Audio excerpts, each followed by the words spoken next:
and streaming on Max.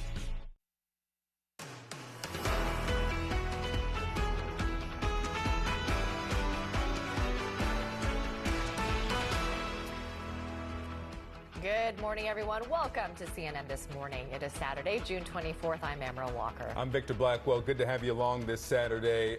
We are starting with breaking news this morning. We sure are, and that is the crisis in Russia. The dramatic developments raising questions about President Vladimir Putin's grip on power. Putin is accusing the Wagner mercenary group of an armed rebellion. Yeah, the head of the Wagner group, Yevgeny Prigozhin, says his forces have taken control of military facilities in the region of Rostov-on-Don. He threatens to move on to Moscow if Russia's top general and defense minister do not meet with him. Again, we came here. We want to receive the chief of general staff and Shoigu. Until they aren't here. Until they aren't here, we will be located here, blockading the city of Rostov, and we'll go to Moscow. President Putin calls the actions by Prigozhin a betrayal and a stab in the back to the Russian people. And he says those who follow him will pay the price. All those who deliberately chose the path of treachery, who prepared an armed mutiny, who chose the path of blackmail and terrorist methods will face inevitable punishment and will answer both to the law and to our people.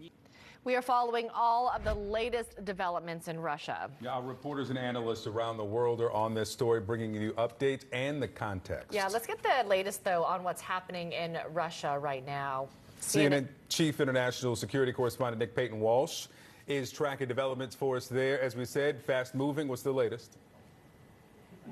Yeah, startling. Since we last spoke, we're now hearing confirmation from local officials that the town of Voronezh has seen an explosion. It seems related to the presence of Wagner military fighters near it. Now, it's important because it's halfway between Rostov-on-Don, where you saw the pictures just there of the Wagner head Yevgeny Prigozhin. They seem to have casually swanned in there overnight. Halfway, Voronezh is, to Moscow, which they've claimed is their ultimate objective here. Now, that is a startling thing, frankly, to say. We are now in utterly unprecedented territory for the 23 years in which Vladimir Putin has run Russia, and something I think which many thought may have been inevitable if there was adequate discontent within military ranks at how this war has been catastrophically bungled from the start. But the open nature of this armed rebellion, utterly stunning. And essentially, Moscow now relying on what remains of its loyal special forces, its loyal military, to commit an act of fratricide, frankly, and attack its fellow fighters, the Wagner group, battle-seasoned, well-equipped. They've done a lot of the fighting on the front lines in the ugliest places like Bakhmut, and quite clearly now they've decided that enough is enough. These are brutal people, though, so we're not seeing a battle, frankly, of good versus evil here. But this all began back on Friday afternoon, where Yevgeny Prigozhin, who's been a thorn, frankly, in the side of Russia's top military brass for months now, criticising their conduct relentlessly, took a new step where he essentially said the rationale for the invasion of Ukraine by Russia in February of last year was flawed. That Russia was not about to be attacked by NATO, that Russians were not being persecuted, essentially undermining the very reason this war has been fought. Hours later, he claimed an airstrike had hit one of his camps in Ukraine, and the Russian military said it wasn't them, but that's who he pointed the finger at. And then we have this remarkably, it seems spontaneous, but also if you look at the number of Wagner fighters on the move, it looks pretty well prepared, move towards Rostov-on-Don. That's kind of the Tampa, Florida, frankly, of the Russian military, where CENTCOM is based in the United States as a comparison, a key military hub in which now Prigozhin has shown himself swanning around the military HQ. Startling developments with now Moscow in their sights. Victor, Amara? Just a quick question, Nick. I mean, you're talking about how Prigozhin has been so vocal for weeks now in his criticism against the Russian military leadership, you know, calling it incompetent, saying that he's not getting enough support, not enough ammo. Did Putin not see this coming? Possibly. The real question for this entire war is the quality of information that Vladimir Putin has been getting. A man isolated extraordinarily throughout the pandemic. He sat away from foreign dignitaries by a ridiculously long table. And so the ultimate question is, what is his elite actually telling him? And the man we saw answering Prigozhin's moves today, Vladimir Putin, looked very angry. He made comparisons to the undermining of Russia's presence in the First World War in 1917 by the disputes there that caused the communist revolution. And so essentially, I should say, the Bolshevik revolution. So essentially a man who who's clearly rattled here. Is that because he's so distant from reality on the ground, he thought this unimaginable, or did he think that Yevgeny Prigozhin was a loyalist who'd never dare do something like this? Again, utterly misread the situation in his own country, over which he claims such homogenous, hermetic control almost, and a startling day, frankly. I never thought I'd see this after 2 decades of covering Vladimir Putin, actually potentially facing the arrival of an armed insurrection inside the capital. Nick Payton-Walsh with the reporting for us there. Nick, thank you. Let's talk about the Ukrainian angle of this. The president there, Vladimir Zelensky, says that Russia's actions in Ukraine have led it to the chaos it is now engulfed in. CNN senior international correspondent Ben Wiedemann joining us now live from Zaporizhia, Ukraine. Ben, this is happening as Ukraine is wrapping up its counteroffensive against Russia. How does these latest dramatic turn of events impact the war in Ukraine? Well, obviously, the impact is going to be huge. We have to wait and see what actually happens in Russia. But so far, Ukrainians are transfixed by what they're seeing happening in Russia itself, as the troops who invaded this country in a full-scale invasion in February of last year are turning upon themselves, and the Kremlin is gripped by chaos. Now, President Volodymyr Zelensky has put out a statement on social media saying that Russia's weakness is obvious, full-scale weakness. The longer Russia keeps its troops and mercenaries on our land, the more chaos, pain, and problems it will have for itself. Now, some Ukrainian officials are saying that this sudden breakdown in the Russian leadership is as a result of the Ukrainian offensive, which began earlier this month and so far has been by and large a fairly modest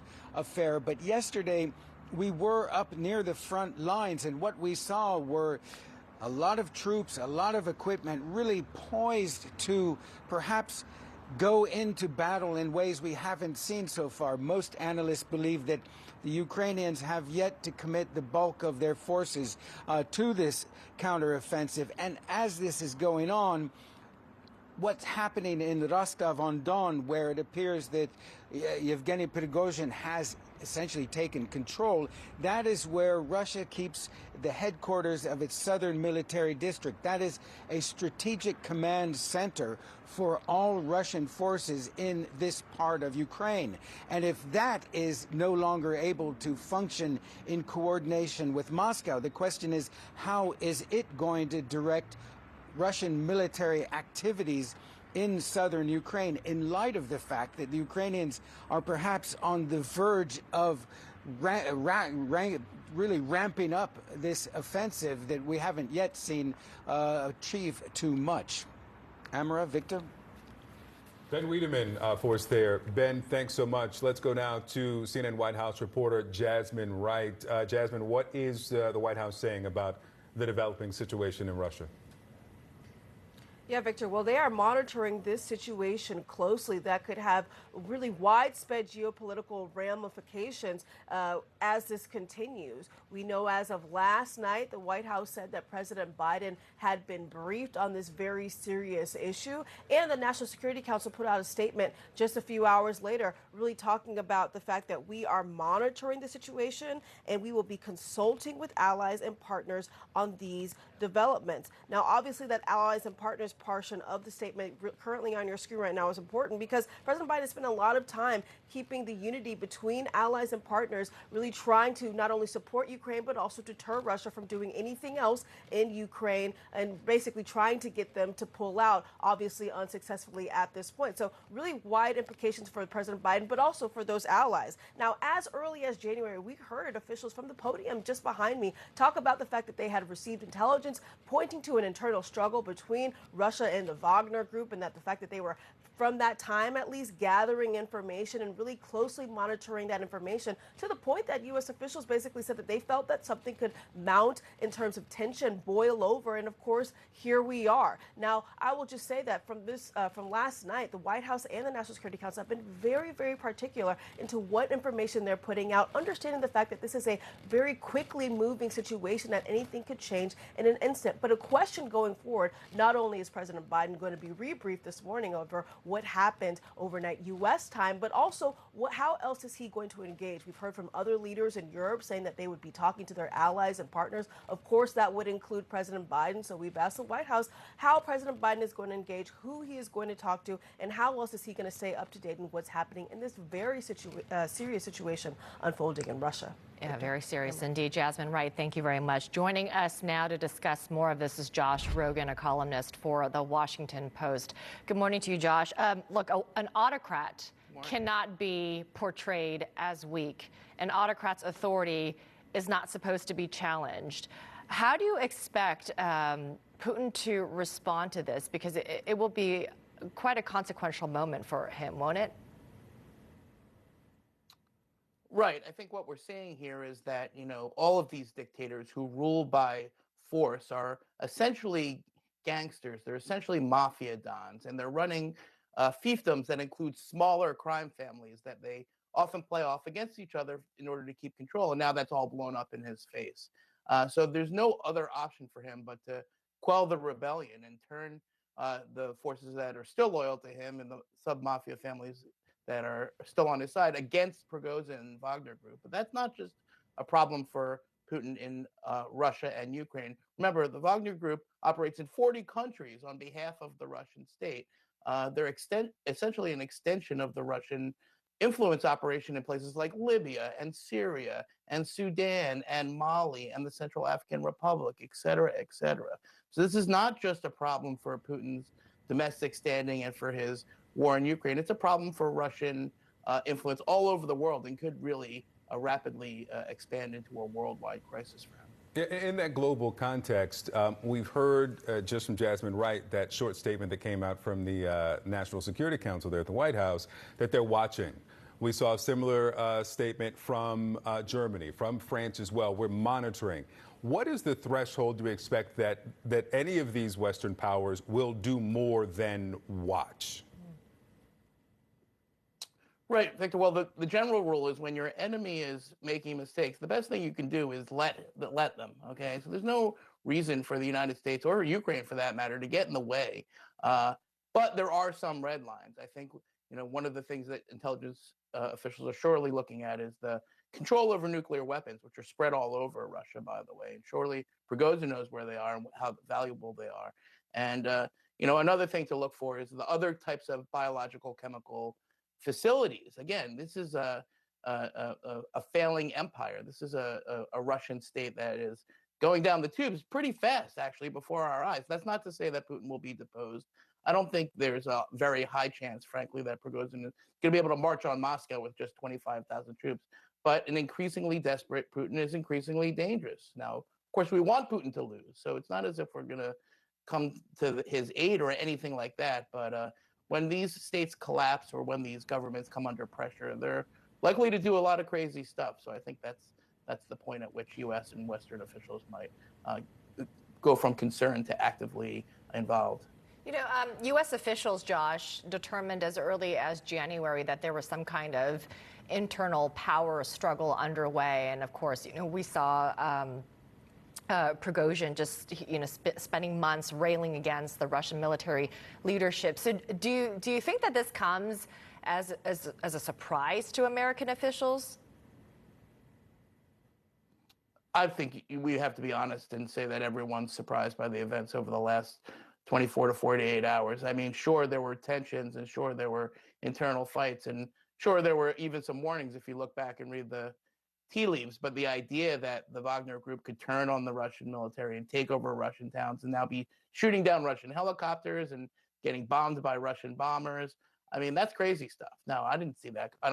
I'd be shocked if U.S. officials saw that playing out. But this is what crazy psychopaths do when cornered. They do crazy psychopathic things, which is, again, gets us back to where we started, which is that, we tend to think that these dictatorships are very stable regimes, but that's because that's their propaganda. And, we tend to think that, we have to deal with them and negotiate with them because they're not going anywhere. But the truth is that they face enormous pressures. And I don't think anyone in Ukraine is looking at the situation and saying, oh, yeah, well, let's just negotiate with Putin. No, they're going to press the offensive, because now they realize that it's working, that the pressure is actually working. And sure, there's a lot of risk in what comes next, but no, I don't think we can safely sit here and say that we know what that is. Josh, we often lean on you for your China expertise. We've not heard anything from President Xi. How do you think this is resonating in Beijing? Right. Well, Beijing's policy has been to help Putin very quietly. So I don't think we would have heard anything. But what's clear is that Putin is reaching out to his allies. There's already been reporting that he's reaching out to the countries in his near abroad and his traditional military partners for help. And he's going to need it. And Xi is going to be one of those calls. So I think what I'm looking at, what a lot of Western officials are surely looking at, is not for Xi to say anything, because the Chinese are helping Putin quietly on purpose and denying it. What they're looking for is the real transfer of weapons and material and information. And some of that is already going on. And I'm sure Putin is busily on the phone trying to secure much more as we speak.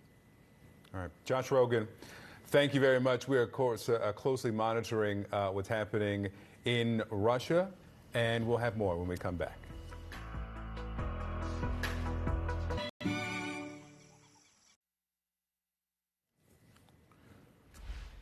We continue to follow a developing story out of Russia this morning. The Wagner mercenary group has seized control of key military facilities in 2 Russian cities, Rostov-on-Don and Voronezh. CNN's Wolf Blitzer is joining us now. Hi there, Wolf. Good morning to you. Good morning, Amara. Good morning, Victor. I'm reporting live from London right now. We're watching all of these historic, very important developments very, very closely. The Russian President Putin is calling this an insurrection, and he's vowing to punish anyone involved in treason or armed rebellion. But Wagner's leader, Yevgeny Prigozhin, is rejecting all calls, at least so far, to surrender, and is threatening to move on the Russian capital, Moscow, if top military leaders refuse to meet with him. Meantime, the Ukrainian President Zelensky is also weighing in on this historic, dramatic situation, saying Russia's, quote, weakness has been exposed, and it can no longer hide what he calls the stupidity of its government amid an insurrection started by Wagner's chief. Wagner's leader, Yevgeny Prigozhin, has for years been a close ally of Vladimir Putin and the Kremlin, for that matter. Let's go to our senior international correspondent, Fred Pleitgen, who's covered this for a long time. Fred, Prigozhin has been a key player in Russia's war on Ukraine. Give us a better sense, first of all, who he is.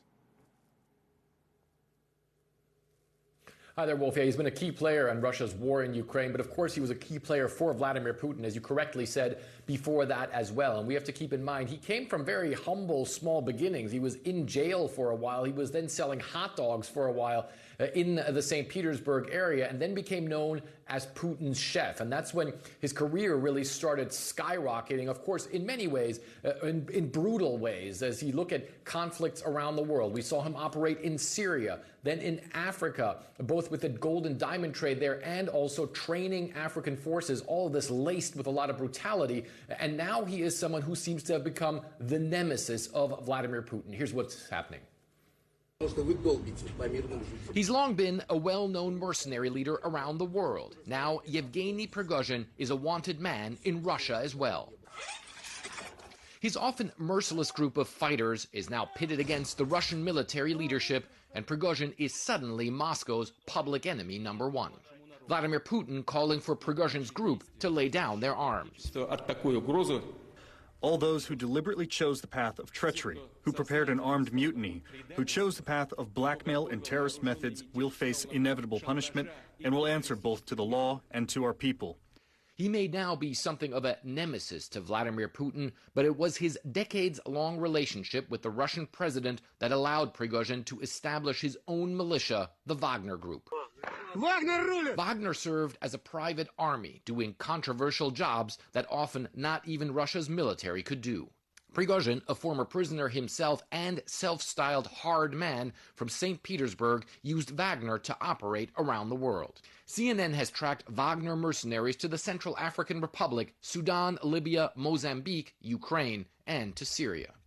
Along the way, Prigozhin enriched himself. Rights groups have accused Wagner of horrific violence. like this of Wagner fighters allegedly smashing the feet and hands of a Syrian prisoner with a sledgehammer in 2017. The man reportedly died after his ordeal. The images are incredibly disturbing, like so many others attributed to his group. For many years, Prigozhin denied the existence of Wagner, its work best done in secret. A master of myth-making, it was Prigozhin and Wagner who set up the notorious Russian troll farm used to spread disinformation around the 2016 U.S. presidential election. But when his fighters took to the battlefield in eastern Ukraine and began winning battles, Prigozhin seemed to want the spotlight. The Bakhmut operation began on October 8, 2022, in order to give the battered Russian army an opportunity to recover. Our guys stormed this city for 224 days. There were only Wagner private forces here. His tactics included flinging poorly armed and poorly trained troops into the so-called meat grinder of war in Ukraine's east, suffering a shocking number of casualties in an attempt to overwhelm defenses. Prigozhin rubbed his victories in the face of Russia's flailing Defense Department, venting his fury at the haphazardness and ill planning of Russia's illegal invasion, and chastising the Russian top brass, mocking Defense Minister Sergei Shoigu. You think you are the masters of this life? You think you can dispose of their lives? You think because you have warehouses full of ammunition that you have that right? Now, the Kremlin's secret weapon may be its biggest threat. So as you can see there, Wolf, Yevgeny Prigozhin, someone who has risen to power very quickly. It was quite interesting because over the past couple of months, as we've been seeing all this unfold, this feud between Yevgeny Prigozhin and the defense minister Sergei Shoigu, it always seemed as though Vladimir Putin was sort of trying to be the puppet master of both of them, playing them out against one another. Well, now it certainly seems as though Yevgeny Prigozhin has turned on Vladimir Putin, Wolf. Certainly does indeed. Fred Pleitgen in Berlin for us. We'll stay in very close touch with you as well. We're going to have much more on all of these dramatic developments coming up, including how other countries are responding. That's coming up next. 0020.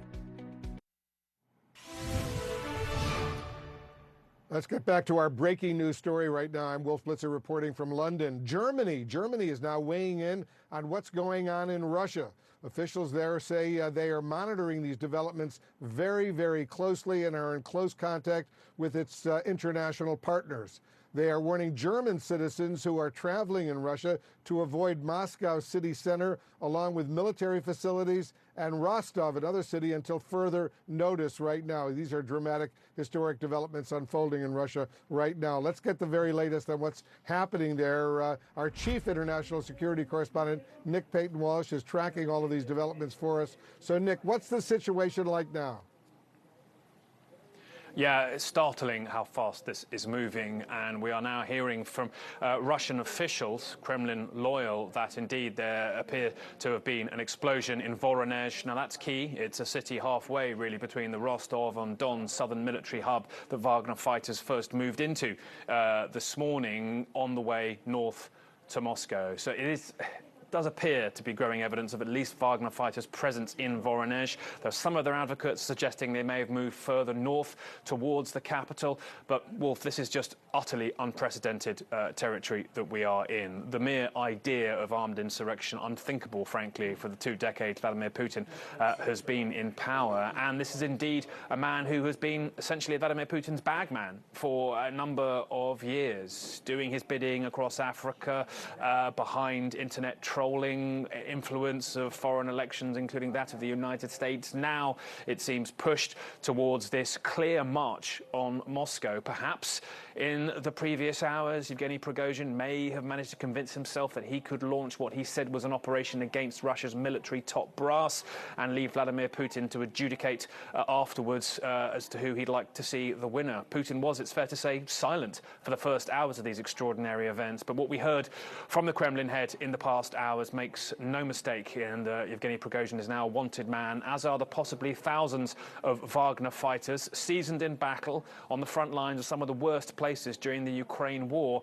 They are now also targets of the Russian military. What level of response will we see from the Russian military is unclear. It is obvious at this stage that some kind of clashes have begun, it seems, and certainly the governor of the Voronezh area has said that combat measures have indeed begun from the Russian military side. But the big question really, Wolf, in all of this, outside of the future of who is in charge of a nuclear power that's been, frankly, torn down militarily over the past 16 months since the invasion of Ukraine, the ultimate question, of course, being, where does this leave the war in Ukraine? Does Russia's military there, riven internally, begin to collapse? Or are we going to see this episode short-lived and a bid by Putin to try and salvage some sense of control? But really, the way his regime functioned just 24 hours ago, unlikely to ever return. Wolf? So just to give it some perspective, Nick, and I know you've covered all these events very dramatically over these past several years, just some perspective. Have we seen actual battles unfolding, hand-to-hand combat or military-to-military combat between Prigozhin's Wagner group and the Russian military? We anticipate that unfolding soon if it hasn't started yet?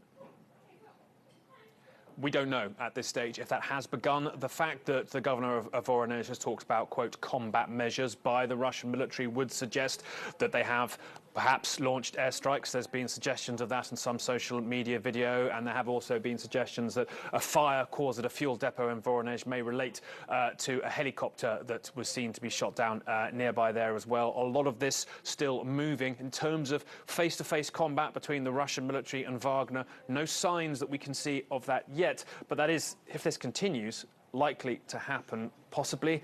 But at the same time, there's a larger question as to how the Russian military, its morale heavily damaged by the catastrophic mismanagement of the invasion of Ukraine over the past 16 months by Putin's inner circle, and indeed it seems sometimes himself. How much will there will be on the behalf of the Russian military to take up arms to stop the Wagner group, some of whom are ex-military, many of whom are seasoned frontline fighters?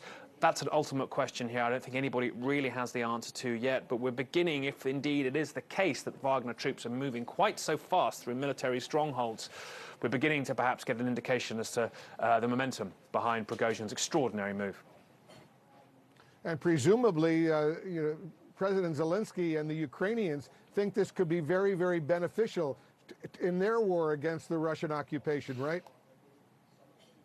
Yeah, in the short term, make no mistake that they will now be looking to see where these Wagner fighters came from, what part of Russia's frontline deployment might be being used to try and slow the Wagner advance down. I really can't believe I'm even saying this.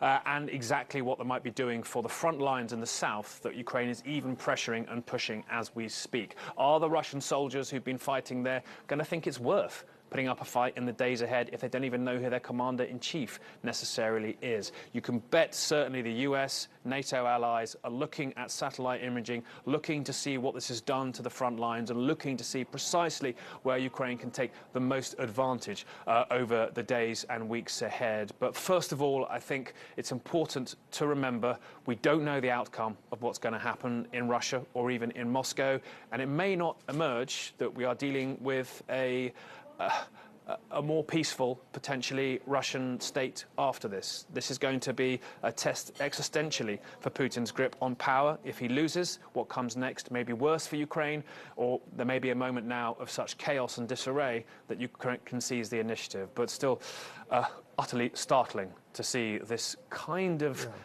open dissent swirling around the Kremlin that potentially threatens its leader. Yeah, it's a dramatic development indeed. It reminds me back in August of 1991, I had just been the Pentagon correspondent when CNN sent me to Moscow to cover the failed KGB coup against Gorbachev and Yeltsin at that time. And the streets of Moscow were very, very tense. We didn't know what was going to unfold. The KGB coup failed. Yeltsin and Gorbachev remained in power, and the end of the Soviet Union unfolded a few months later. All the former republics becoming independent states, as we all know. That was a dramatic development. Well, and what we're seeing right now, Nick, and I covered that personally in Moscow when I was there, what we're seeing unfolding right now reminds me to a certain degree of what was going on then. Yeah, absolutely. And, you know, to some degree, too, Vladimir Putin sold himself as being the answer to that chaos of the 90s, to restore the grandeur of the Russian state, and that slowly bled into an unpleasant view of Russia's imperial ambitions that have led to this totally misguided and brutal invasion of Ukraine. But we simply don't know at this stage quite what grip on power he has. It appears that Vladimir Putin has spent a lot of time today ringing neighbouring states, allies in the region, or erstwhile allies, frankly, in the region, who've since spoken out against his invasion of Ukraine. That's an odd thing, frankly, to be doing at a time when you might imagine he's more concerned about trying to shore up support immediately around him. And so ultimately, we are still left asking the key question: how well informed is Vladimir Putin? How good is his grasp on reality? Does he appreciate the extent of the danger heading up the M4 highway from Rostov to Voronezh all the way towards Moscow, and what that could potentially do to his grip on power? Or is he simply finding these things out at error from a loyal coterie around him who aren't giving him the unvarnished truth? We're going to know the answer to that in the days ahead, but it is utterly, frankly, terrifying in 2023 to see the fate of a nuclear power being decided by what seems to be battles on a main highway. Wolf? And we don't know the result, what the impact of all of this is going to be. It's going to be very, very dramatic, to be sure. The impact of that failed KGB coup back in August of 1991. A few months later, December 1991, we saw the collapse of the Soviet Union, in part because of that, but we'll see what happens now. This is very dramatic, and Nick, you're going to stay on top of all of this for us. Amara, back to you. You earned it. All right, Nick Payton-Walsh, thank you, and thank you as well, Wolf. We're going to discuss the diplomatic dynamics at play as all of this plays out after a short break.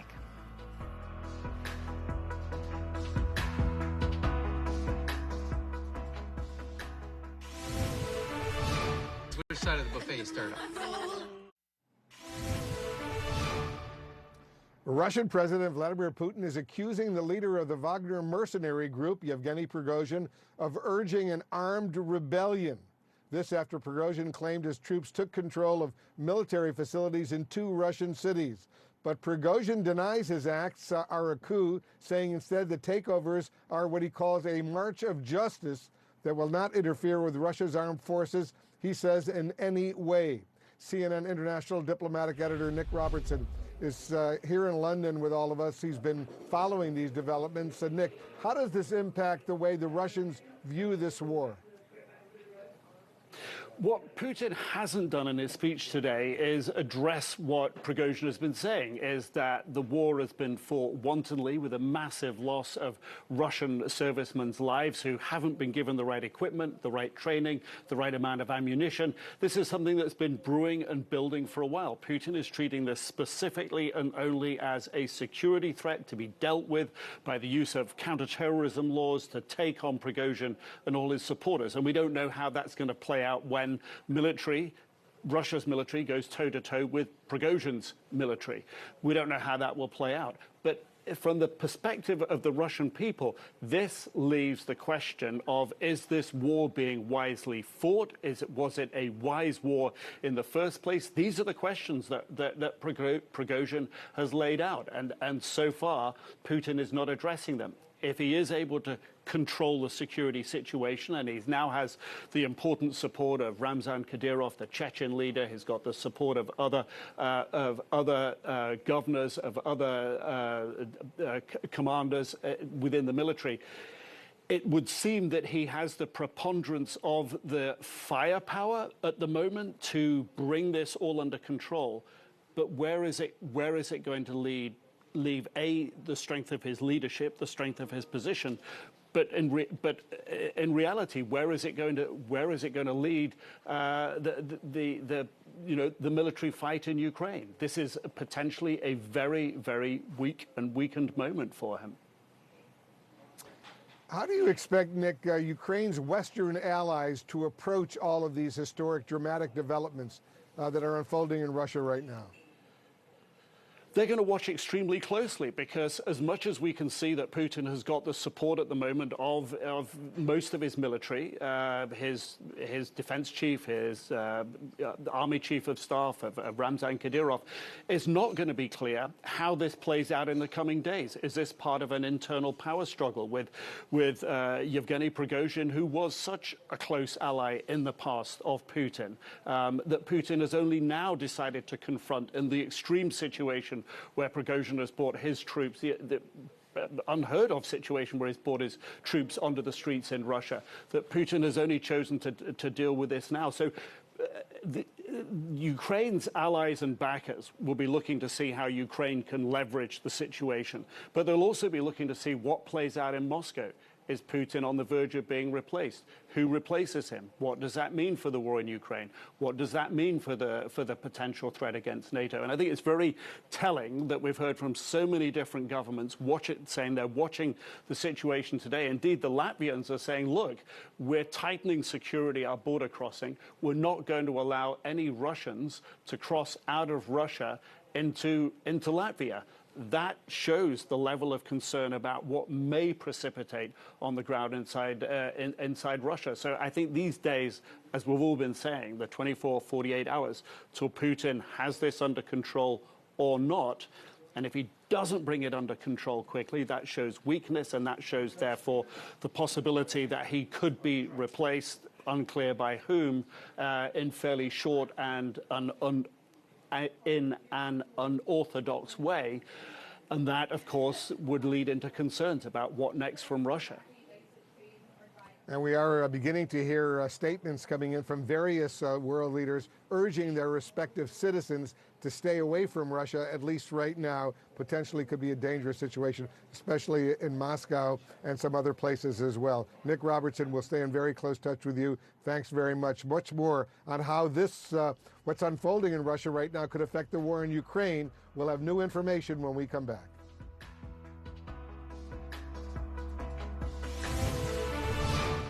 On CNN. Ukraine's President Volodymyr Zelensky says, and I'm quoting now, Russia's actions in Ukraine have led it to the chaos it is now engulfed in. CNN senior international correspondent Ben Wiedemann is joining us live from Zaporizhia in Ukraine right now. That's right in the war zone.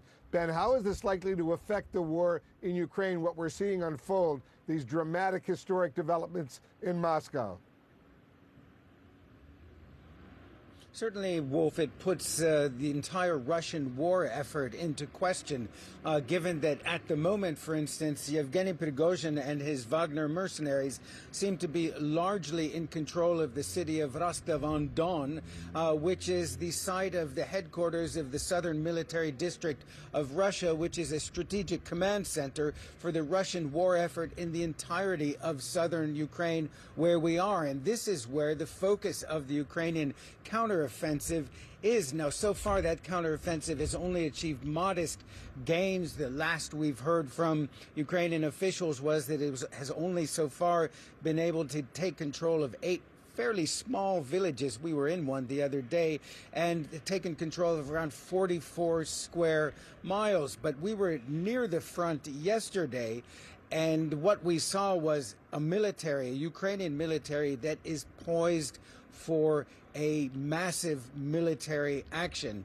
It's widely believed, Wolf, that the Ukrainians have yet to commit the bulk of their forces to this offensive, that perhaps until now it's been what's known as shaping operations, preparing, softening up Russian positions for a big push. And certainly with Russia, with the Kremlin in chaos, the military in a state of disorder, perhaps now is the golden opportunity for the Ukrainians to take advantage of that disorder, to push ahead in a dramatic way. Wolf? Have you, where you are in Zaporizhia right now, Ben, have you actually seen any change over the past, let's say, 24 hours? No, we haven't. I mean, actually, today is a Saturday. Life seems to be going on as normal. Overnight, of course, the Russians fired a lot of cruise missiles, more than 40, in the direction of Ukraine. Most of them were fired down, shot down. But life is going on as normal. But most people are watching very closely events in Russia, Wolf. They certainly are, as they should. Ben Wiedemann in Zaporizhia for us. Thank you. We, of course, will continue to follow all these historic developments unfolding out of Russia. Much more coming up after a quick break.